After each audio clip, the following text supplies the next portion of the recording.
On the Afterlife by Nathaniel Healy. The existence of the afterlife was verified by a team of 12 scientists working at CERN after an accident with the Large Hadron Collider caused them to die and meet post-mortem in the waiting room of heaven.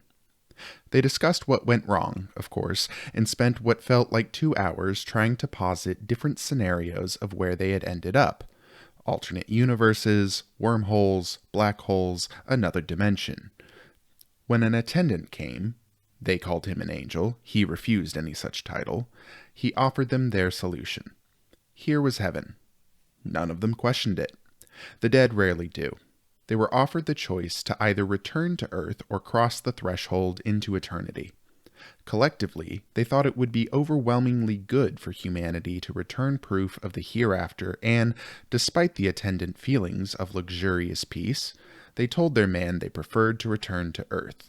Opposite of what they probably expected, humanity encountered severe problems with the bona fide proof of the afterlife. The CERN incident encouraged more coverage and investigation into near-death experiences. Not at all a new phenomenon, the NDE coverage contained a quixotic air closer to paranoia than assurance. Why the big push on spiritual episodes recorded as far back as Plato? The final skepticism was crushed when God himself made his way down the stairway to heaven. And after sufficient water had been turned into wine and the exhuming of the dead, not to mention a few family urns reanimating the ashes inside, it was deemed that this was no doubt God, or, at the very least, a being with all the powers of God. The non-believers explored the full faculty of reasonable possibilities. A sudden hallucinatory epidemic, a conspiratorial reawakening funded by evangelical megachurches, questioning the credibility of the witnesses and/or miracles. But there were too many witnesses. There were too many miracles. Laws of physics became more or less rhetorical niceties and semantic circumstance. Exhausted, a noted scientist, essayist, and self-proclaimed anti-theist proposed that the circumstances had led him to believe that solipsism was the only factual conclusion of the events. Atheism endured under the guise of weekly meetings of solipsists at local community centers and libraries. It was difficult for the noted scientist to convince others to come, in one part because he didn't or couldn't really believe they existed, and in another part because the other members couldn't shake the feeling of their presence being undesired, seeing as the noted scientist, whom they all praised and loved, had declared them unreal. Plus, the only other logical explanation was that they were the real ones, and the noted scientist himself was a figment. The meetings were very vague in structure. In rotating weeks, each person was assigned to bring coffee and bagels, but it quickly became dogma that if someone brought more than just enough for themselves, they ought to be asked to leave. No use in wasting energy, food, money on figments. Of course, the arrival of God induced mass elation, but it also caused extreme economic havoc as many people turned away from their jobs in the expectancy that God would provide for all their needs. He was also in turn constantly invited to vast multitudes of houses of worship, synagogues, churches, temples, and the like. He rejected all of these, saying that he wasn't really a church person, and this in turn caused a lot of churches to lose their congregations and, long term, to go under as well, without sufficient tithing. People out of jobs, more economic downturn, but at least Sundays lost their obligation. In an interview with Oprah, God was asked to comment on which religion was right.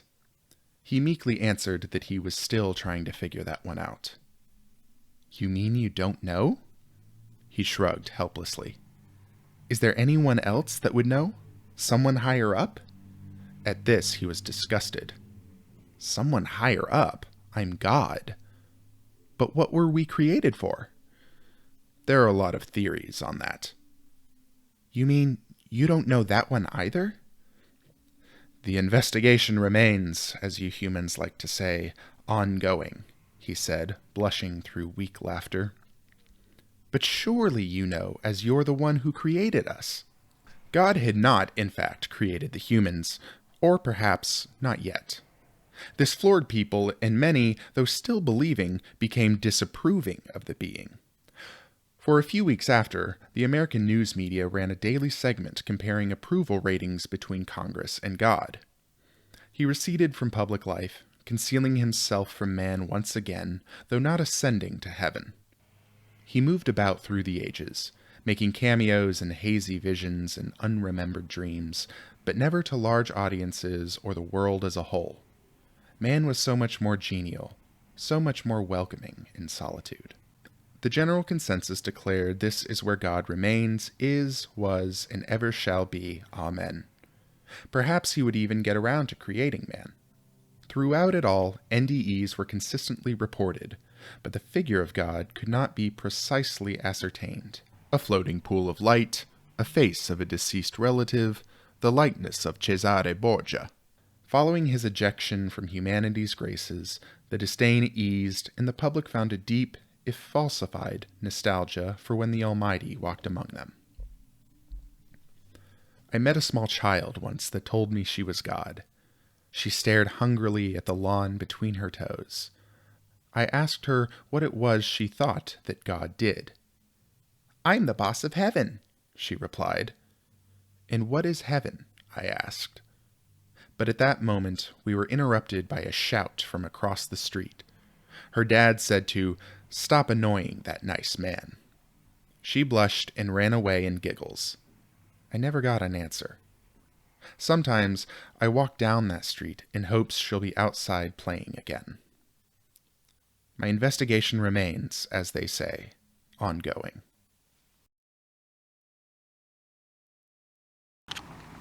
Hello, my name is Nate Rankin, and I am a writer, unfortunately. So I'm doing a bit of self-promotion today. What you just heard was a story that I wrote back in about 2014, and it got published in 2015 by Decomp magazine under my nom de plume, Nathaniel Healy, because I am a writer, I need to have a pretentious pen name. So with this self-promotion, I'm going to shoehorn in the opportunity to talk about a couple different short stories that inspired this, as well as a book that is kind of related to this story.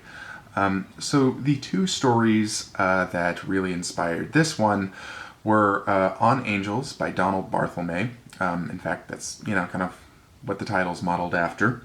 And a story called This Is How the World Ends by Miles Klee. Now, I believe that that second one was originally published by The Awl, back when The Awl was a thing. But now the only, I think, copy of it that at least I can find on the internet is a YouTube video of Klee actually doing a reading of it. I'll put a link below. And let's start with the Klee story. So, if I'm being honest, the kind of tone and voice that Klee uses in his story, I basically just ripped off and cribbed for this story. Something that these two stories have in common, at least for me, is that they both have really good opening lines, opening salvos, you might call them. In Klee's story, it's, you go to hell, or hell comes to you. And, that immediately lets you know that you're on a rather vertiginous jaunt through some sort of afterlife. But I think that at the very least, I couldn't really write or figure out what I wanted to do with this story until I had kind of that voice behind it. And so I was actually initially inspired by On Angels by Donald Barthelme. And, I highly recommend Donald Barthelme. On Angels comes from 60 stories. And so Barthelme's story opens up with, I believe it goes, the death of God left the angels in a strange position. Immediately I'm hooked, I'm in. By echoing Nietzsche, he's sort of one-upping that playful mischievousness of aphorisms that Nietzsche's so well known for and employs so often. Both of these stories have first sentences that have a great amount of gravity. They sink you in, and they immediately propel you into the second sentence, the first paragraph, the rest of the story. With On Angels, it's not so much a plot-driven story as it is a metaphysical ponderance on,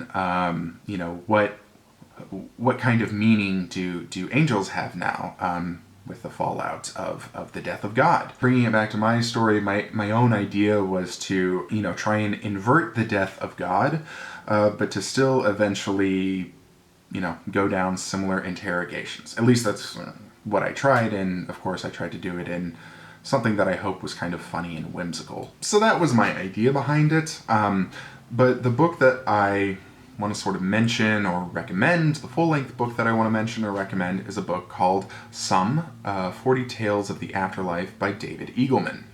Now, first off, yes, he obviously missed the chance of a lifetime by not writing one more story so that he could call his book Some 41 Tales of the Afterlives. I mean, what was this guy thinking? On a more serious note, the reason I bring this up is because, this is, I imagine, not a strange phenomenon to writers, which is that oftentimes, this thing that you create or make that you think is original, or at least, kind of a unique melding of two previous stories, is actually something that has been done, 7 years before you ever wrote it, and it's been done 40 times over and been collected into a short story collection. If you've ever read Alan Lightman's Einstein's Dreams, in fact, I have a copy here, these two books this one and Some, are kind of two birds of a feather. I will leave some links to some of these stories in the description box down below in case you're interested. I highly recommend it, and if you enjoy those, you will almost definitely love the whole book. But just to kind of briefly describe what this collection is, it's an array of different stories that, proposes a different set of parameters of each afterlife. All of the stories, I believe all of the stories, are in the second person, in the you voice. As it sketches each of these stories out, it's, interrogating, having a conversation with, really playing with various ideas and, models of justice that are either embedded in our sense of the afterlife or perhaps will be incorporated in the future of our sense of our afterlife. And without giving too much away, because the experience is in the reading, it's very expansive with what can, go into the afterlife. God himself or herself, because God does appear as female or is referred to with female pronouns. God is not necessarily in each of these stories. And many of these stories, most of these stories, are trying to embrace a more complicated and increased ambiguity of moral circumstances or moral construction. But again, and they range in kind of melancholic stories, playful stories, exuberant stories, sometimes all three within one story.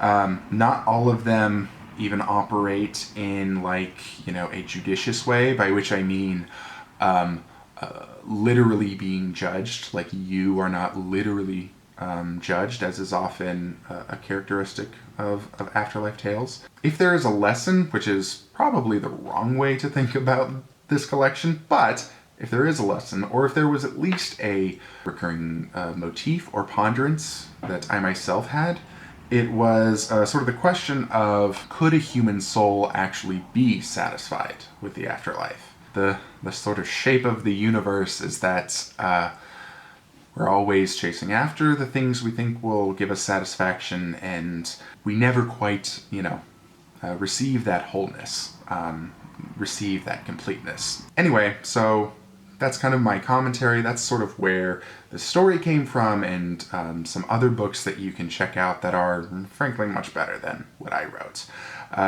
Thank you for watching, if you've made it all the way through. If you're interested in reading more of my stuff, you can go to naterankin.com. That link is always in the description of every one of my videos. And if you like this type of content, let me know in the comments. Maybe I'll, make some more stuff that's like this, or close to it. And until next time... Initially, it isn't too bad. An indefinite shift, your coffee tasting like wine, your hair growing too fast, inert objects gleaming with raw and terrible life. In fact, it might just be you. You were always half certain you'd lose your grip on things one day, and if not now, when? But reality is what's unraveling. One can't ignore the neighbor's habit of standing on her porch in the mornings and sneaking each page of the newspaper, wincing at the smoky scent of information. At some point, there is a justified panic. Mobs hurl rocks harmlessly through store windows, discovering that the planet's glass evaporated overnight. A national emergency is declared over the semantics particular to the phrase national emergency. No God ever existed, but because the collapse of quantum mechanics has left causality a two-way street, faith creates one. It personally raptures 8 or 10 people before it is gunned down outside a Miami nightclub.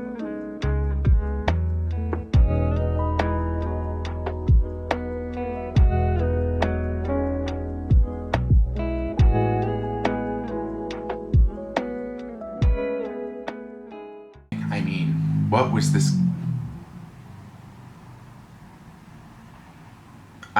What was this guy thinking?